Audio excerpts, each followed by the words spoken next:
আসসালামু আলাইকুম রহমতুল্লাহ বরকাতুহু। তো বন্ধুগণ, আশা করি আল্লাহ পাকের অসীম রহমতে সকলেই সহি সালামত আছেন।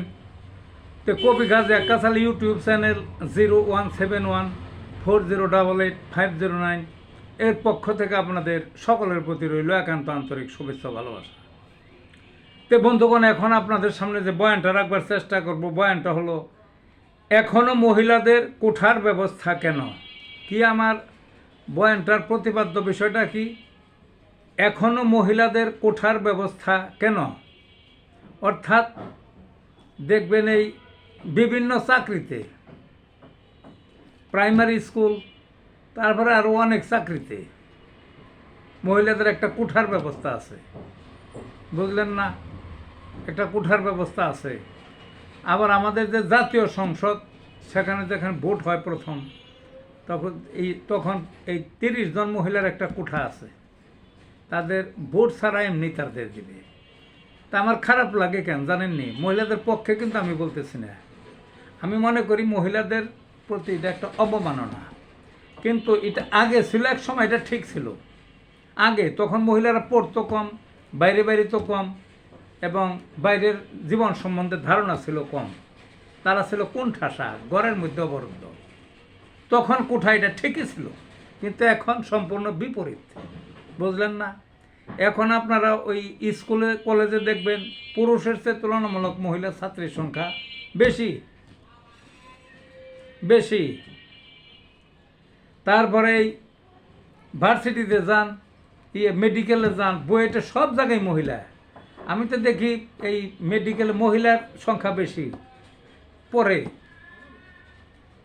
গ্রামের যে একেবারে গরিব, হয়তো ভ্যান ব্যয় খায় বা রিক্সা ব্যয় খায়, বা এক কথায় ওই কায়িক পরিশ্রম করে যারা চলে, শ্রমিকদেরও তো ভালো ইনকাম। এখন পুরা দিনও কাজ করা লাগে না, এক সময় সারা দিন কাজ করা লাগতো। পাকিস্তান আমলে দেখছি, স্বাধীনতার আমাদের শুরুর দিকে দেখছি, ওই সারা দিন পরিশ্রম করলে মাত্র 1 সের চাইলের দাম পাইতো, আর একবার দুইবার খাইবার পাইতো।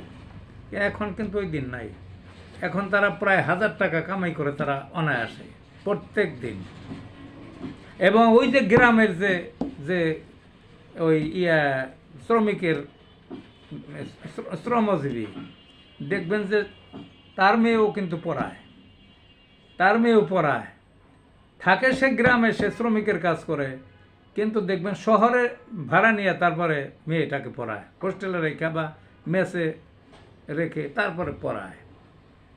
কিন্তু কাজে তারা তো পড়ায় পিছিয়ে নাই। এই গ্রামের শ্রমজীবীর এই যদি মেয়েদের এভাবে পড়ায়, তাহলে তো আর নাই। সার্বিকভাবে সারা দেশে জরিপ করান, দেখবেন যে এই ছাত্রদের চেয়ে ছাত্রীর সংখ্যা বেশি। প্রত্যেক বছর এইচএসসিতে রেজাল্ট দেখেন আপনারা, দেখবেন যে ওই ছেলেদের চেয়ে মেয়েদের রেজাল্ট ভালো বেশি, ছেলেদের চেয়ে মেয়েদের রেজাল্ট ভালো বেশি। ওই ভালোর কারণও তো আছে, ছেলেরা তো ফাঁকিবাজ অনেক। ওই অনেকে আছে ব্যাট নিয়ে ঘুরে, হয়তো ঘুরে জীবনটা নষ্ট করে, গ্রামে গুলটি নিয়ে ঘুরে, ফিল্ডিং মারে, টুকাই মেয়েগুলোর সাথে ঘুরে। কিন্তু মেয়েরা তা না, মেয়েরা ঘরের অভ্যন্তরে থাকে বেশি এবং তারা পড়ে। সেই জন্য তাদের এখন পড়ার হার বেশি, রেজাল্টের হার বেশি, রেজাল্টের মানে গুণগত মান অনেক বেশি। সেই জন্য তারা আগামীতে দেখবেন তাদের যোগ্যতা বলে, লেখাপড়ার বলে, তারা দেখবেন সব পদেই পুরুষের চেয়ে তারা বেশি হবে। চাকরির যে কোনো স্তরে, যে কোনো শাখায়, যে কোনো বিভাগে বলেন, যে কোনো কাজে তারা পুরুষের চেয়ে অগ্রগামী। এখনই তো প্রতিদ্বন্দ্বিতা করতেছে, আগামীতে বেশি হবে। পুরুষ পিছিয়ে পড়ে যাবে। কাজেই যারা নিজের লেখাপড়ার বলে, নিজেদের যোগ্যতার বলে, নিজেদের কোয়ালিটির বলে, তারা সব জায়গায় পুরুষের চেয়ে এগিয়ে আছে এবং থাকবেই ভবিষ্যতে। পুরুষেরা অবশ্যই পিছিয়ে পড়ে যাবে। তাদের কোঠা মানে তাদের অপমান করা। কাজে আমি মেয়েদের অপমান করার জন্য নিষেধ করতেছি। তারপর জাতীয় সংসদের কথা শুরুতে বলছিলাম না, যে তারা সব দিক দিয়েই যদি যোগ্যতা অর্জন করে, লেখাপড়া যদি পুরুষের চেয়ে বেশি করে, সব জায়গায় যদি তারা পারে, তাহলে জাতীয় সংসদে আবার তাদের জন্য 30টা কোঠা দেওয়া লাগবে। তারা তো ভোটের মাঠে প্রতিদ্বন্দ্বিতা করে তারা ওই 30টার চেয়ে অনেক বেশি পাবে, তো 30টার চেয়ে অনেক বেশি পাবে। এমনকি তারা ওই 300 আসনের মধ্যে 150-র বেশিও পাইতে পারে, সংখ্যাগরিষ্ঠ হইতে পারে এই মহিলারা। কাজে কোঠার তো দরকার নাই, ছিল এক সময় দরকার অবশ্যই ছিল। ওই যে আগেই বললাম না যে দরকার ছিল, তখন মহিলারা পড়তো কম, বাইরে যাইতো কম, অবরুদ্ধ থাকতো। এখন তো আর তা না।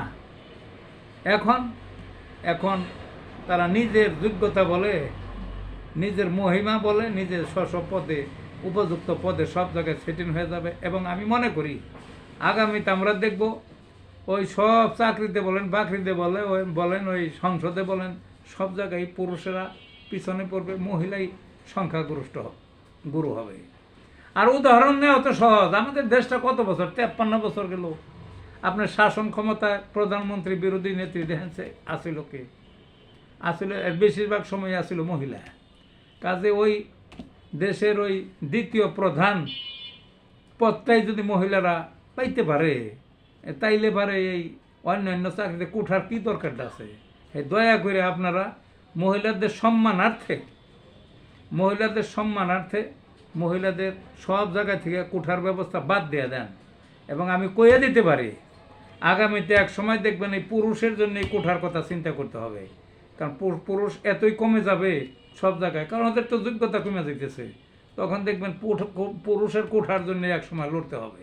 তো ভালো থাকুন বন্ধুগণ।